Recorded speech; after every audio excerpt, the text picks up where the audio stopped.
Pada pertengahan abad ke-9, seorang anak muda bernama Michael III dapuk untuk menduduki kursi singgasana Kaisar Bizantium. Ibunya yang bernama Theodora telah diusir dari kekaisaran dan kekasihnya Theocticus telah dibunuh. Sang paman Bardas, disebut-sebut sebagai dalang dari konspirasi pengusiran ibunya dan naiknya Michael sebagai kaisar. Bardas dikenal sebagai orang yang pintar dan penuh ambisi. Kini Bizantium dipimpin oleh Michael, seorang yang masih muda, tidak berpengalaman yang dikelilingi oleh orang-orang yang berambisi dengan kekuasaan, pengkhianat, dan pembunuh. Sang kaisar mengetahui posisi rawannya itu. Karenanya ia mengangkat Basilus, teman kepercayaannya sebagai penasihat kaisar. Sayangnya Basilus juga tidak memiliki pengalaman dalam bidang politik dan pemerintahan. Pertemanan Michael dan Basilus bermula pada beberapa tahun yang lalu. Saat itu Michael mengunjungi istal kuda dan naas beberapa kuda liar lepas. Basilus yang saat itu hanyalah anak seorang petani menyelamatkan nyawa Michael dari kuda liar. Karena keberaniannya Michael mengangkat Basilus sebagai kepala penjaga kuda pasukan. Ia juga memberikan berbagai macam hadiah dan membiayai pendidikan Basilus di sekolah terbaik di Bizantium. Basilus belajar dengan baik dan segera menasihati kaisar tentang semua urusan kenegaraan. Semua urusan berjalan semestinya, namun satu-satunya masalah adalah Basilus tidak pernah merasa cukup dengan uang yang ia dapatkan.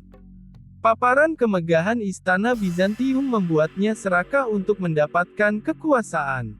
Michael lalu menaikkan gajinya berlipat-lipat, tak hanya itu ia pun menikahkan Basilus dengan kekasihnya sendiri, Eudoxia Ingrina hanya untuk membuat teman kepercayaannya itu puas.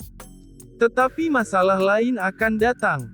Bardas sang paman kini menjadi kepala tentara dan Basilus meyakinkan Michael bahwa pamannya itu seorang yang ambisius dan mengancam kekuasaan dirinya. Basilus terus mempengaruhi Michael agar dirinya menyetujui pembunuhan sang paman, dan terjadilah pembunuhan sang paman oleh Basilus pada saat acara pacuan kuda yang ramai. Kemudian Basilus meminta Michael agar menunjuknya sebagai kepala tentara menggantikan pamannya dengan dalih untuk menumpas pemberontakan dan mengendalikan keamanan kerajaan. Michael pun menyetujui usulan itu dan mengangkat Basilus sebagai kepala tentara di samping penasihat kaisar. Setelah kekayaan dan kekuasaan Basilus bertambah, Michael meminta agar temannya itu membayar hutangnya beberapa tahun lalu. Basilus lalu menolak permintaan Michael, dan disitulah sang kaisar menyadari bahwa temannya yang dulu hanya seorang anak petani itu kini mempunyai kekayaan dan kekuasaan lebih besar darinya. Beberapa minggu kemudian setelah melalui malam dengan mabuk berat, paginya Michael bangun dan terkejut dirinya dikelilingi oleh pasukan tentara. Basilus lalu berdiri di hadapannya lalu menikamnya sampai mati. Setelah itu ia mengangkat dirinya sendiri sebagai kaisar berikutnya, lalu ia berkeliling Bizantium dan dengan sadisnya menancapkan kepala kaisar sebelumnya, yang juga teman terbaiknya itu di ujung tombak. Jebakan persahabatan memang menipu, tak jarang banyak persahabatan yang kandas digoda kekayaan dan kekuasaan. Orang bijak berkata berhati-hatilah dengan musuhmu sekali, dan berhati-hatilah dengan temanmu 1000 kali. Seandainya Michael tidak bersikap terlalu baik dan lebih waspada dengan temannya itu mungkin nasib berkata lain, dan tragisnya Michael tidak mempercayai temannya bisa berkhianat sampai dirinya ditikam di tempat tidurnya sendiri.